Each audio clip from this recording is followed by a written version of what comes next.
자, 지금부터 녹화 수업에 들어가도록 하겠습니다. 오늘 여러분들과 함께 나눌 강의의 주제는 그 신학에 대해서입니다. 우리가 두 번째 시간에는 신학이 무엇인가 라고 하는 부분과 관련해서 아주 중요한 얘기를 여러분들에게 해드린 바 있고, 오늘은 그 신학의 분과, 그리고 신학의 연구 방법, 신학의 역사, 이런 것들에 대해서 얘기를 하도록 하겠습니다. 자, 화면 공유, PPT를 여러분들에게 보여드리겠습니다. 자, 신학의 분과 이 부분은 제가 길게 얘기하지를 않겠어요. 여러분, 이거는 누구한테, 오늘 나한테 체계적으로 배우지 않아도 여러분들이 이 학부 4학년 다니다 보면, 그리고 경우에 따라서는 여러분들이 신대원 3년 다니다 보면 그 여러분들이 매 학기 공부하는 과목들 이름이에요, 이것들이. 그렇기 때문에 사실은 누가 안 가르쳐도 결국 알게 되는 것들을 제가 표로, 아직 여러분들이 신학이 뭔지 모르는 분들이 거의 대부분일 거기 때문에 말하자면 신학의 분과는 이러이러한 것들이 있고 이러이러한 과목들이 있다라고 하는 것을 제가 체계적으로 하나서 묶어서 여러분들에게 보여드리는 겁니다. 자, 여기 PPT의 첫 번째 시트에는 교리신학 해가지고 조직신학과 역사신학만 나와 있고요. 그 다음 이 PPT에는 또 다른 신학의 분과들이 있어요. 구약신학과 신약신학, 실천신학과 성교신학. 크게 보면 신학 파트 안에서 이렇게 6개 파트가 있어요. 그래서 대개 신학대학에 보면 이 파트별로 학과장이 있는 경우가 많이 있죠. 물론 신학과장이라고 하는 그 신학과 안에서 이제 우리 학부는 신학과인데 이제 신학대학원에 가면은 신학대학원은 다 신학과니까 그 안에서 과가 어떻게 나눠지는 거 아니? 여기 6개 나눠지는 예를 들면 구약신학과, 신약신학과, 실천신학과, 성교신학, 그리고 앞에서 나왔던 2개 조직신학과, 역사신학, 이렇게 6개 파트 또는 학과로 나누어집니다. 그 6개 파트가 이렇게 둘씩 묶어진다는 것은 모르는 학생들이 의외로 있는데 이것도 알아두면 좋아요. 조직신학하고 역사신학을 합해서 교리신학이라고 부르기도 합니다. 여기 보면 조직신학하고 가로에서 교의신학 이렇게도 표기를 했는데 교의하고 교리하고는 다른 거예요. 아니, 다르다기보다는 어떤 게 더 넓고 어떤 게 더 좁고 이렇게 표시할 수가 있겠어요. 그런데 조직신학을 여러분들 내가 이 과목을 맡아서 강의하고 있는 내가 조직신학 교수입니다. 그런데 때로는 교의신학 교수라고 이렇게 얘기하기도 해요. 조직신학과 교의신학이라고 하는 용어는 같이 교호적으로 같이 쓰이고, 참고로 교리신학이라는 말을 쓸 때는 역사신학이라고 하는 파트까지 합해서 교리신학이라고 얘기할 때도 있습니다. 자, 아시겠죠? 구약신학과 신약신학은 합해서 성경신학이라고 하는 것은 여러분들이 아마 한 절반 정도는 이미 알 거예요. 그리고 이제 실천신학과 성교신학이라고 하는 파트는 역시 실천신학이라고 할 때 이 안에서는 예배학, 목회학, 설교학 이런 비교적 뭐라고 표현을 해야 되나? 좀 실천신학적인 그런 신학 분과 중에서도 이런 과목을 맡는 그런 그 파트가 되겠습니다.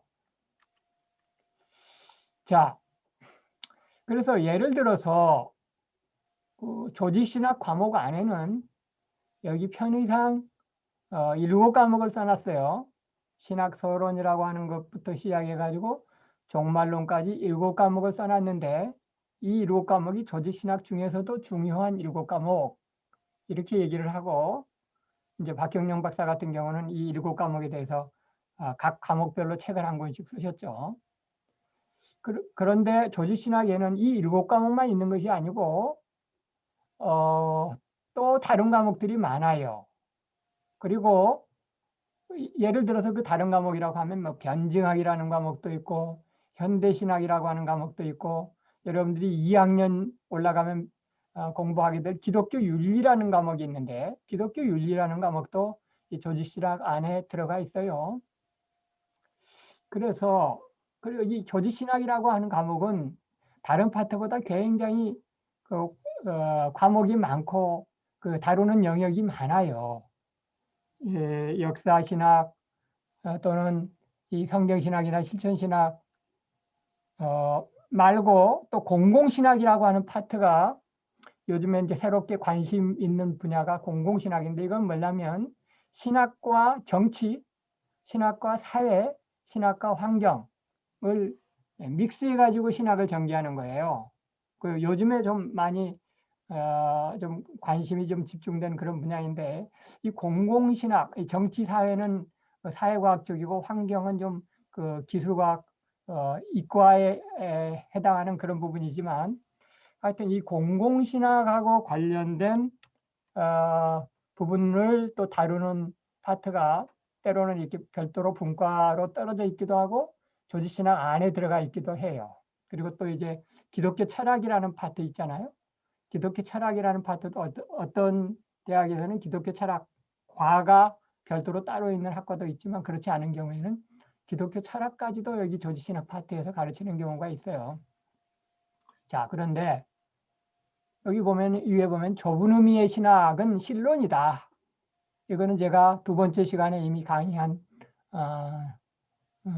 바가 있는데 신론 안에서도 또 뭐 예정론, 삼위일체론 이렇게 나눠질 수 있는데 그 중에서도 삼위일체론 그게 좁은 의미로 얘기를 할 때는 신론만 원래 신학이었어요. 그리고 그 신학에 해당하는 옛날에는 말이죠. 원래 신학이 맨 처음 생겨날 때는 그 당시에는 신학 말고도 몇 가지 학문들이 있긴 있었는데 예를 들면 의학과, 뭐 수사학과 뭐 이런 것들 있잖아요. 고대나 중세에서 발달했던 그런 학문들이 이제 몇 개 학문들이 이제 신학과 함께 있었는데 그런 것들이 있기 이전에 맨 처음에는 신학만 학문이었어요. 신학만 학문이었다.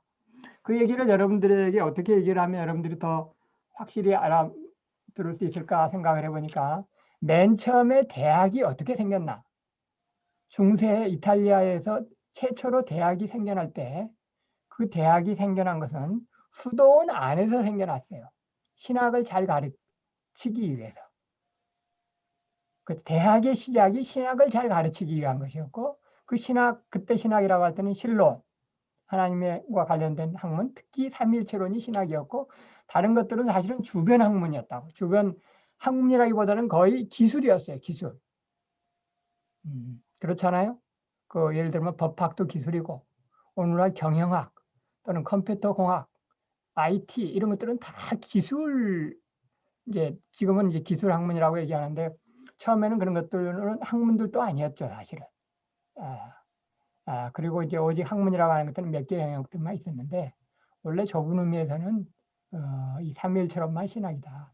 그러나 역사가 흘러가고 하다 보니까 이제 대학들이 점점 팽배해지고 이제 다른 학문들이 생겨가지고 오히려 신학을 이제 변두리로 몰아넣는 그런 형국이 오늘날에 나타나고 있습니다만 원래 학문 중에 학문이 신학이고 그 중에서도 신론이다라고 하는 걸 여러분들이 참고로 아시면 좋겠고 자 역사신학의 뭐 초대교회사, 중세교회사 이런 식의 나눠지는 거는 그 실제 역사 기독교가 생겨나서 초대 때 그리고 중세 때 중세라고 하는 것은 주로 이제 로마 카톨릭이 아주 만연하던 시대 그리고 이제 근대에 들어와서 교회가 어떻게 또 변천을 가졌는가 뭐 이런 것들 현대 그리고 이제 한국교회사 이런 식으로 역사신학에서는 과목이 나눠지고 이제 구약신학이나 신약신학의 경우에는 성경의 순서대로 되게 학 과목이 편성이 되어 있어요. 예를 들면 모세오경, 창출레민신 그리고 이제 역사서 그러면 이제 구약에서 역사서라고 하면 여호수아부터 시작해서 쭉 에스라, 느헤미야, 에스더까지가 역사서가 되는 거고 선지서는 그 소선지서, 대선지서 이렇게 나가는 성경의 순서대로 이 과목 이름이 되는 거예요. 시가서 같은 경우는 시편, 잠언, 전도서, 아가, 욥기서부터 말이죠. 욥기서부터 시편, 잠언, 전도서, 아가 이게 이제 시가서가 되는 거고, 신약신학은 복음서, 요한문서 이런 식으로 과목 이름이 이제 여러분들이 3학년, 4학년 올라가게 되거나 신대원에 들어가면 이제 이런 식으로 과목을 공부하게 됩니다. 자, 다음 시트로 넘어가겠습니다.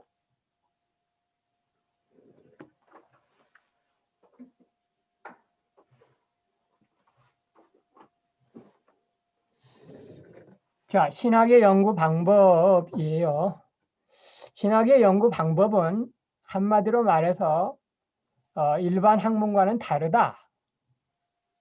그 얘기를 지난번에 한 것 같기도 하고 안 한 것 같기도 한데 다를 수밖에 없겠죠. 왜냐하면 신학의 연구 대상이 하나님이기 때문에.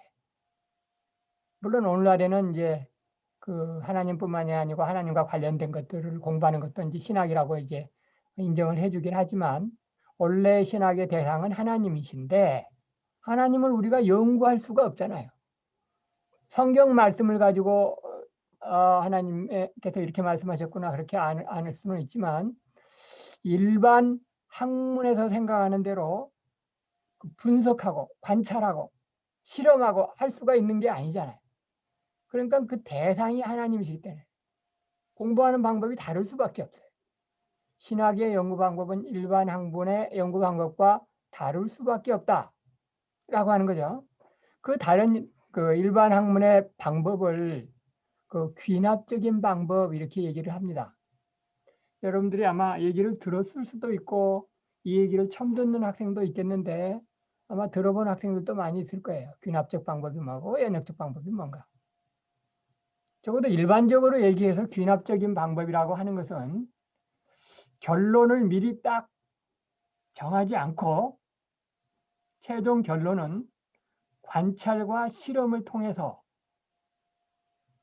수많은 관찰과 실험을 통해서 그리고 경험을 통해서 결국 최종적인 결론을 얻어내는 형식으로 진행하는 것. 이것을 이제 귀납적인 방법이라고 합니다. 그래서 그 귀납적인 방법을 대표하는 그 하나의 상징이 있는데 그게 뭐냐면 사과나무예요. 제가 왜 사과나무를 얘기할까요? 여러분들이 잘 따라오고 있는지 모르겠어요. 한번 누가 그러니까 여러분들 중에서 한번 누가 대답해 보세요. 자, 귀납적인 방법. 다른 말로 얘기해서 오늘날의 학문 연구 방법을 얘기할 때 그 방법의 하나의 상징적인 하나의 그 뭐냐 아이콘이 아니고 그 뭐라 그럴까 하여튼 그 상징적인 그게 뭐냐면 사과나무예요. 사과나무. 사과나무. 왜 그럴까? 아래서부터 올라가서 열매를 맺으니까. 사과나무가 아래서부터 위로 올라가서 열매를 맺으니까 약간 맞을 듯 했는데 그래도 50점 이상을 못 주겠어요. 미안합니다. 대답은 틀렸는데 그래도 고마워요. 용기 있게 대답해줘서. 그 용기 있게 자신 없어도 대답을 해주면 또 다른 학생들도 얘기하다 보면은 이제 또 점점 같이 정답을 향해서 나갈 수 있어요. 또 다른 학생 한 명만 더 얘기해 보세요. 내가 저기 했죠. 관찰과 실험 얘기했죠. 사과, 나무. 누가 생각나요? 뉴턴이 그렇죠. 얘기해 봐요. 뉴턴이 사과나무에 앉아 있었는데 사과가 머리에 맞는 거 보고 모든 물체는 중력이 작용하는구나 라는 거를 뉴턴이 발견을 했어요. 아이, 잘 대답했어요. 박대희 학생. 지난번에도 한번 대답을 잘했던 적이 있었는데, 아이, 좋아요. 네, 우리 박태하 학생, 한 표시를 하나 더 해두겠습니다. 그렇죠. 관찰과 실험 얘기하면, 그래서 오늘날의 학문의 대명사는 뉴턴이에요. 뉴턴은 관찰과 실험을 통해서 뭐를 발견해냈냐면, 우리 박태하 학생이 얘기한 대로 만유인력의 법칙 또는 중력의 법칙을 발견했잖아요. 그래서 오늘날에 어디야 그 교수들이 학위를 받으면 그 자기가 어떤 제목으로 학위를 어느 대학에서 받았습니다라고 하는 것을 신고하는 우리나라에서 신고하는 기관이 있어요.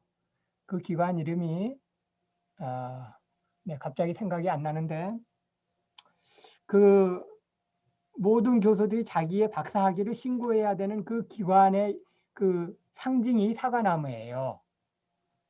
그래서 그 기관에 가면은 그 뉴턴이 자기 집 정원에 있었던 그 사과나무가 있었는데 그 사과나무로 그 접붙임을 했다든가 아니면 그 씨를 받아왔다든가 직접 그 뉴턴 때부터 쭉 영국에서는 그 뉴턴의 집에 있었던 그 사과나무의 그 씨로 해서 쭉쭉쭉쭉쭉 자라오던 그 사과나무가 있었는데 그 사과나무의 씨를 받아왔다든가 접붙임을 했다든가 한 그 사과나무가 우리나라 거기 그 박사학위를 신고하는 그 기관의 상징이에요. 그, 저, 그, 그 기관에 갑자기 생각이 안 나네. 그 홈페이지에 들어가면 사과나무가 쫙 있어. 왜 사과나무가 학문의 상징이냐?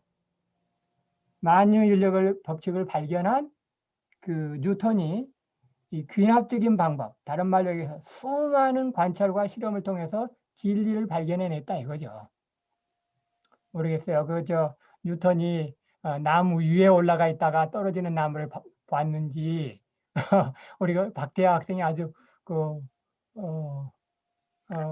어쩌면 필요 이상으로 구체적으로 얘기를 한 것 같은데 모르겠어요. 나무 위에 올라가서 봤는지 나무 아래에서 떨어지는 그 사과나무를 봤는지는 모르겠으나 어쨌든 그 필요한 대답은 분명히 나왔어요. 자, 학문의 상징이 사과나무인데 그것은 오늘날 학문의 방법은 모두 다 귀납적인 방법으로 해야 된다라고 하는 일반 학문의 전제를 뜻하는 것이나 마찬가지예요. 자, 그래서 그 수많은 관찰과 실험을 통해서 이 해나가는 방법은 3단계가 필요해. 3단계. 어떤 3단계냐? 대상이 피조물이잖아요. 이제 사과나무. 또 예를 들어서 케플러의 법칙이다 그러면 그 우주 공간에 떠 있는 하여튼 은하계 그 하나님이 만드신 피조물인데 그거를 보고 자료를 수집해. 수많은 자료를 수집하다 보면 뭔가 이게 진리가 아닐까라고 하는 뭔가가 탁 촉이 떠오른다고. 그래서 이제 그게 가설을 설정하게 되는 거예요. 그럼 아직 가설을 설정했을 때는 아직 최종 결론은 아니야. 가설을 설정한 뒤에도 역시 수많은 관찰과 실험을 해본 뒤에 이 가설이 맞다라고 하면 이게 이제 이 부분에 있어서 진리가 되는 거예요. 이게 이런 식으로 자료 수집, 가설 설정, 가설 확립 이렇게 3단계 방법을 통해서 관찰 아래로부터 있는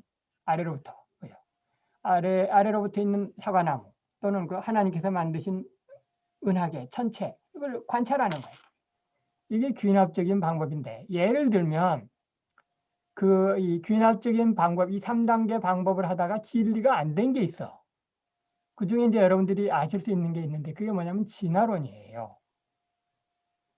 잘 아시다시피 진화론은 누구예요? 찰스 다윈이 자기가 생각한 가설을 하나 썼어. 그 가설이 뭐냐면 이런 거죠. 뭐 가설을 한 개 또는 두 개로 만들 수 있겠지만 여러분들 쉽게 알 수 있는 거.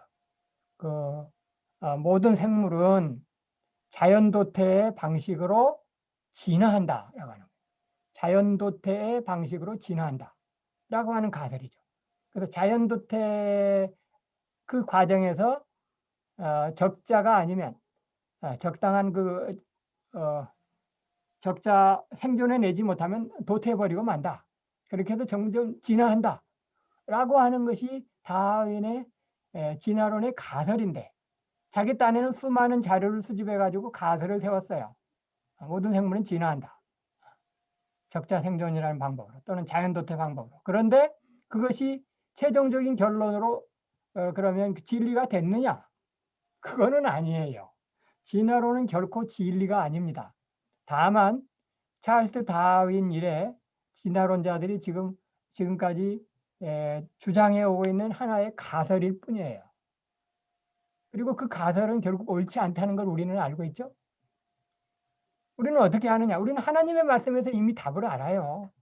하나님의 말씀은 뭐라고 얘기하냐면 창세기 1장에서 보면 여러 번 반복하는 문구가 있는데 그 문구는 뭐냐면 종류별로 하나님께서 종류별로 창조하셨다 라고 하는 말씀이 종류별로라는 말씀이 창세기 1장에 여러 번 나오는 거는 이거는 진화가 아니고 창조다라고 하는 정답을 이미 하나님의 말씀에서 우리에게 주신 거예요.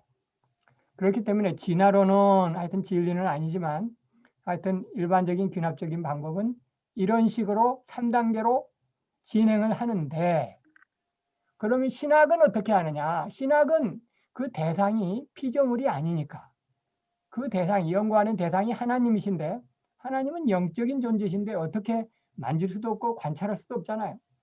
물론 뭐 간증하는 사람들의 그 여러 가지를 우리가 듣고 압니다.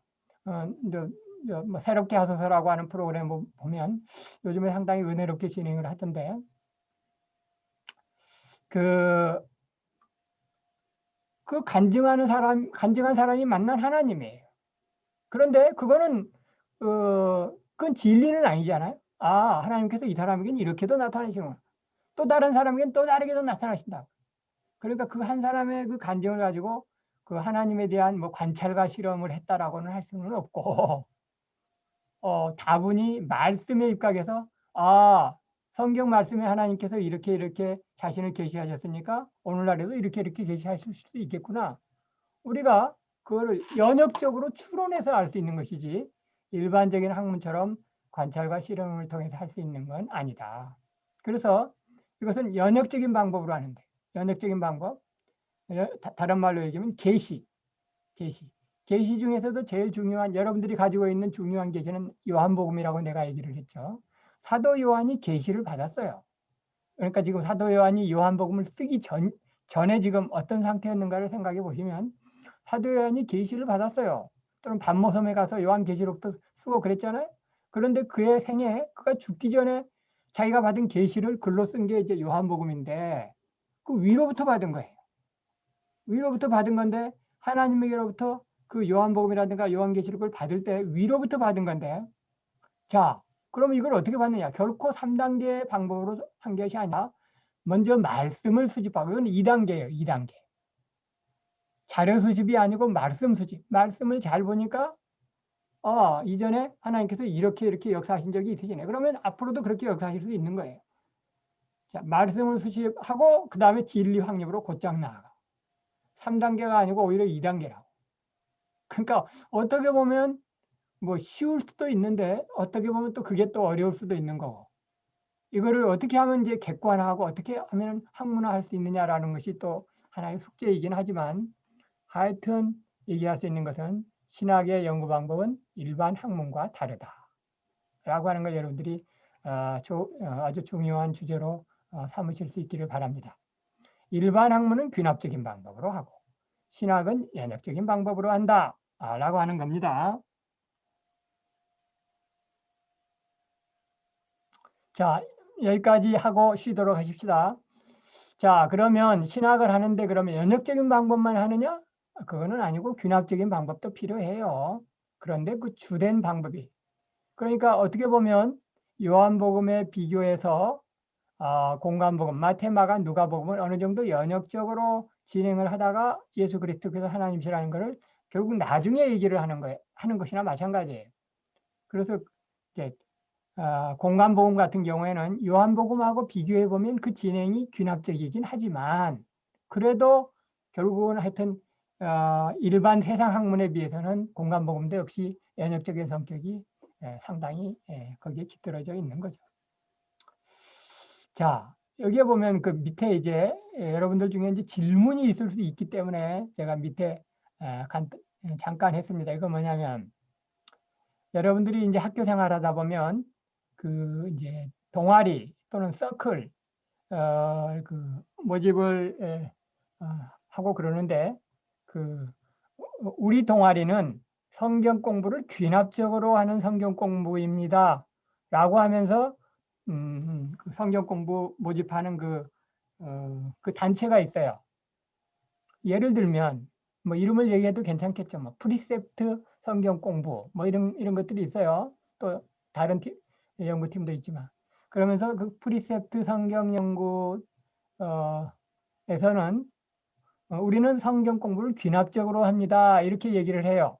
그러면 이제 학생들 입장에서는 그 잘 모르는 학생 입장에서는 신학은 연역적으로 해야 된다고 들었는데 왜 성경 공부를 귀납적으로 한다는 거야?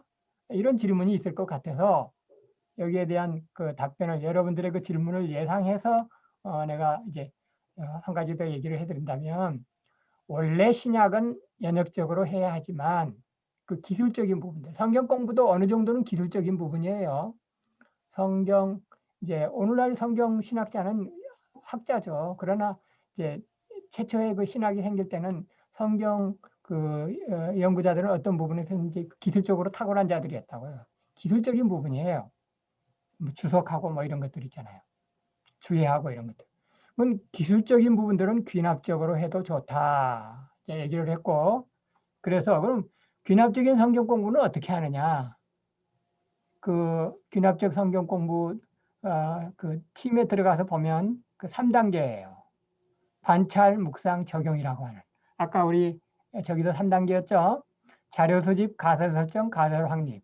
이 귀납적인 학문의 그 연구 방법이고 관찰과 실험이라고 그랬는데 성경 공부를 관찰은 어떻게 하느냐? 말씀을 관찰하는 거예요. 그러니까 결국은 말씀에 대해서 관찰하고 묵상도 말씀에 대해서 묵상하고 또 다른 성경 구절을 또 같이 끌어와서 비교 연구해 보고 그리고 나서 결국 자기의 삶에 적용하는 이런 식의 3단계로 하는 것이 귀납적인 성경 공부라고 합니다. 성경 공부할 때 이렇게 공부를 하면 좀 성경을 좀 더 그 뭐죠? 아주 그 실제적으로 재미있게 공부할 수 있는 그런 그 유익이 있기도 해요. 그러니까 귀납적인 성경 공부는 나쁜 게 아니에요. 설교도 마찬가지죠. 때로는 설교학 시간에 귀납적인 설교를 해야 된다. 이렇게 여러분들이 얘기를 들을 때도 있을 거예요. 설교도 어떻게 보면 기술적인 부분이 있거든요. 설교를 할 때 물론 설교가 처음부터 선포를 하는 그런 설교도 필요할 때도 있지만 때로는 그 일반 그 무신론자들을 상대로 하기도 하니까 귀납적으로 조곤조곤하게 이렇게 하니 이러니까 결론은 이렇습니다. 결론을 나중에 하는 것도 괜찮죠. 그리고 적용 결국 결론의 의미에서 우리에게 그러면 적용을 어떻게 할까요? 이런 식으로 진행을 해 나가는 그런 것을 귀납적인 설교라고 합니다. 이것은 신학의 연구 방법은 연역적인 방법을 주로 해야 되지만 그러나 기술적인 부분, 성경 공부나 설교는 연역적인 귀납적인 부분을 많이 활용하는 것이 더 좋은 방법이 될 수 있다라고 하는 걸 여러분들이 참고로 아시면 좋겠습니다. 자, 한 7분간만 쉬었다가